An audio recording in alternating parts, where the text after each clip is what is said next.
puilano saimanjak bud Kwplai Wngmano tuyei sanani mungsa kok sukrui omo Lukurogni go simungbai Wnglia naimmuthang rokno samungo thepawi BJP o Kwplai segui naipekya fasalo by election ni kaini Bidhan Sabha kendro o gobang bud by BJP Kwplai Wngmano omo haino kok silchawi Saka CPIM ni tangphang MLA Jitendra Chowdhury by election lekhajak nani salni sigang bud boycott khlainani yapri naharka CPIM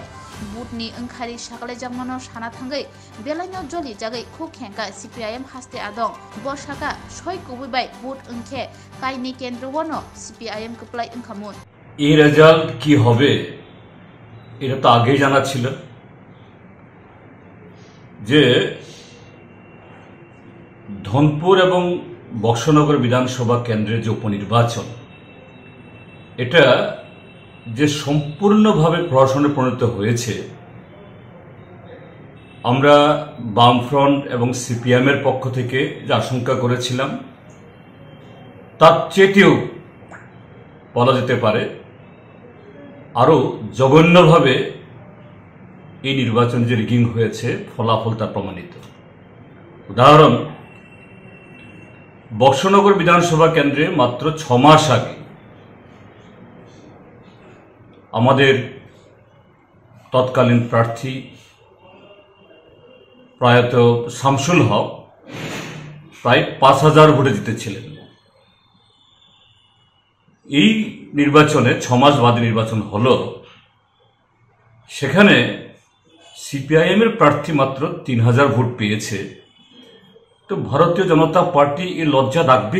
কি করে কিভাবে এটা আড়াল করবে তদনুরূপ ধনপুর বিধানসভা কেন্দ্রেও মাত্র 19টা বুথে আমরা কোনো প্রকারে আমাদের পোলিং এজেন্ট দিতে পেরেছি বাকিগুলোতে দেওয়া সম্ভব হয়নি তাদের সন্ত্রাসের কারণে তারপর 2 মাস বা প্রায় 2 সপ্তাহ ধরে লাগাতার ভয় ভীতি প্রদর্শন এবং নানাভাবে হুমকি তো ছিলই তারপরও 11,000 মতো ভোট পেয়েছে সিপিআইএম এর প্রার্থী তো প্রমাণ যদি সুস্থ স্বাভাবিক এবং শান্তিপূর্ণ ভোট হতো এই ফলাফল কি হতে পারত এই ফলাফলের মধ্য দিয়ে ভারতীয় জনতা পার্টি যে আমাদের দেশে আগামী দিন তাদের রাজনীতি কোন পর্যায়ে নিয়ে যেতে চায় ত্রিপুরাজ্যে তারা আমাদের ভারতীয় সংবিধান অনুযায়ী একটা সরকার চালাচ্ছে না বরঞ্চ আমরা বলবো বিজেপি ত্রিপুরাকে একটা পরীক্ষাগারে পরিণত করেছে আগামী দিন কিভাবে তাদের এই রাজনৈতিক অর্থাৎ একনায়তন্ত্র তারা চালাবে সারা দেশকে কোন পর্যায়ে নিয়ে যাবে তারই উদাহরণ এই দুটো নির্বাচন এটা গণতন্ত্রের জন্য লজ্জা এবং ভারতীয় সংবিধানের জন্য একটা বিশাল হুমকি তবে অবশ্যই ত্রিপুরার যে জনগণ এবং আমরা সিপিআইএম বামফ্রন্ট আমরা বসে থাকব না এর বিরুদ্ধে যে জনগণকে নিয়ে গণতান্ত্রিকভাবে লড়াই করে গণতন্ত্র পুনরুদ্ধারের সংগ্রাম আমাদের জারি থাকবে এই ফলাফলের মধ্য দিয়ে আমাদেরকে দাবিয়ে রাখা যাবে কিন্তু শয়তানের অট্টহাসি বেশিদিন থাকে না